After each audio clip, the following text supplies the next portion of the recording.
All right, guys, so I'm not going to bury the lead. Let's jump into this. But over on the hot mic, Jeff Sneider, who is an industry insider, supposedly, I don't know how true that is or what his record is, but we are talking about it anyhow. But he has kind of released that Marvel has canceled the current Blade project. And if I'm being honest, I think that's for the best. And so, like, why canceling Blade makes sense to me is that, like, the production has been hella messy, guys. It's so many delays, so different writers, different scripts, different directors. Them wanting to put Blade in the 1920s is super weird. Like that's just it's just a weird take. And then like this is the very first time me ever hearing Kevin Feige seem so disconnected from the product when he made that weird comment about like not wanting to put Blade back in leather and give him swords and like that's such a random thing to say, but that's exactly what we want. So putting him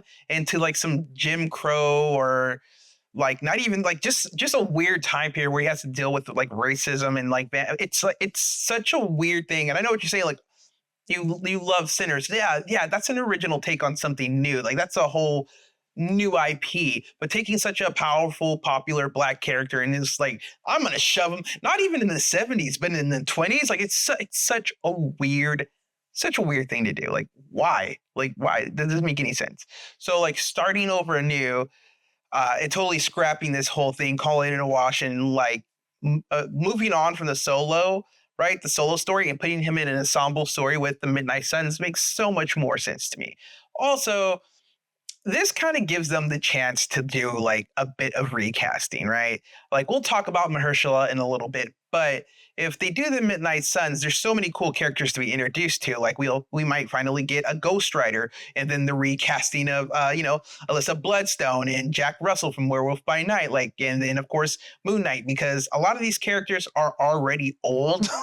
And I know it sounds so ageist when you say it out loud, but I mean, like they are older characters, so it's like, and of course with like Oscar Isaac's kind of saying like he doesn't want to come back to Disney, really, like that. So the odds of him playing Moon Knight again are kind of very slim. So like let's just recast all these guys, and I think it would be a better idea to like introduce them here and to move forward with Midnight Suns and then spin the Blade from the Midnight Suns off into his own thing. Let's talk about Mahershala Ali. Like, listen, I love the guy. The actor is like, Oscar nominated, many not like he's got a lot of accolades, and I'm not even trying to take that from him, but he's officially older. He's pushing like over 50, so he's older than Wesley Snipes was when he first took on the role.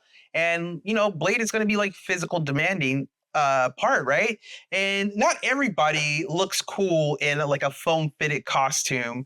You know what I mean? Like, and Blade's not that type of character. So I don't know, like there's a lot of like, what do you call them? Like PEDs or whatever, like the performance enhancing drugs that I guess people could take or actors have been taking that he can do.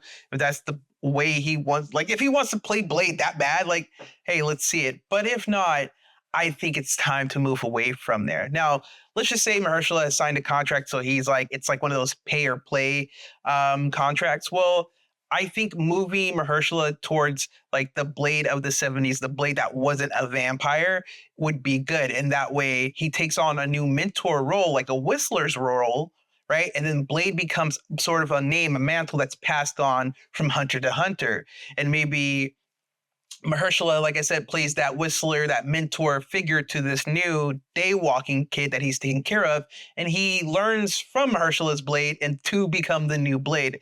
I think that would be freaking cool. And, he's kind of like two birds, one stone sort of deal. Because honestly, at this point, if it ain't Wesley Snipes, I don't know if it's going to like be banging like that. Like, I don't know why they allow that line inside Deadpool Wolverine, but like people are kind of expecting that now. And honestly, let's start talking about directors. So I said in another video, like, I think it'd be kind of corny if they casted or if they called in Jordan Peele to do this, right? To do Midnight Suns or Blade. I think it's a waste. I think Jordan Peele needs to go over to X-Men, but that's another video for another day. But I think somebody who has been swimming around the Disney MCU arena for a long time that would definitely knock the Midnight Suns out of the park is Guillermo del Toro. If we just look at all the aesthetics from his like gothic comic book films he's done already with, Blade 2, Hellboy 2, Pan's Labyrinth, like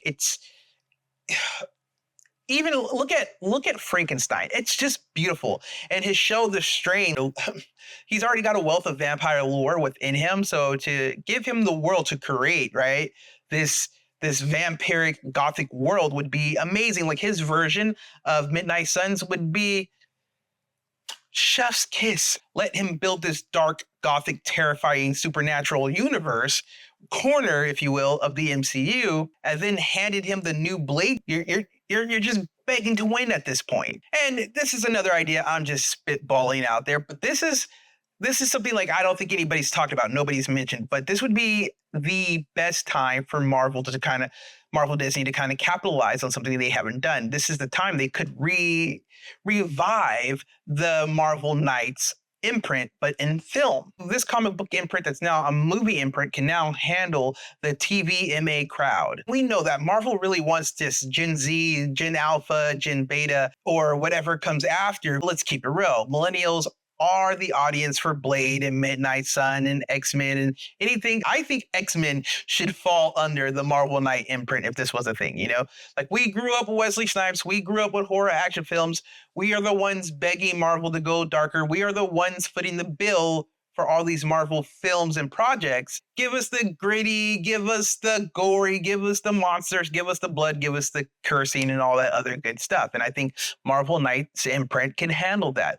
I mean, again, listen, I know we're casting young for X-Men and all this other stuff. And we, the millennials, are going to show up for this. You know what I'm saying? Like, as we always do, like we're going to be the ones there for the re-release of Endgame and all that other cool stuff. Can you imagine an X-Men world where it's sort of like Game of Thrones, like not medieval times? That's not what I'm talking about, but I'm saying in tone, like it's a more adult tone in a sense, like, because there's so many crazy stories in X-Men that should be told and could be told. And so like, if we, instead of taking it to like a high school age X-Men, if they were like community college, first year college age students in this X-Men world, there's so much more you could do. Because let me tell you, there's the storyline that's out there that they can't do if they go like too young. And that's something that they could do under this more mature imprint. That's what I'm saying. I think it'd be dope. So yeah, if the rumors are true about them canceling Blade and moving him to the Midnight Suns, I think that's great. I think we need a new Blade. I think Mahershala Ali should take on the mentor, the whistler role. If we could get Del Toro to do the directing for the first Midnight Suns and the 3 Blade trilogy films, amazing. And I think the Marvel Knights imprint should be revived as a film studio. So you have the Marvel movies, the Marvel TV, and then you have the Marvel Knights imprint. Like, Daredevil could fall under there. Punisher could fall under there. If they bring back Jessica Jones and all those other, like, there's so many cool, more adultish characters that could take place within this imprint. I don't know. Let me know what you guys think in the comments below. As usual, stay excellent, and I'll catch you guys later.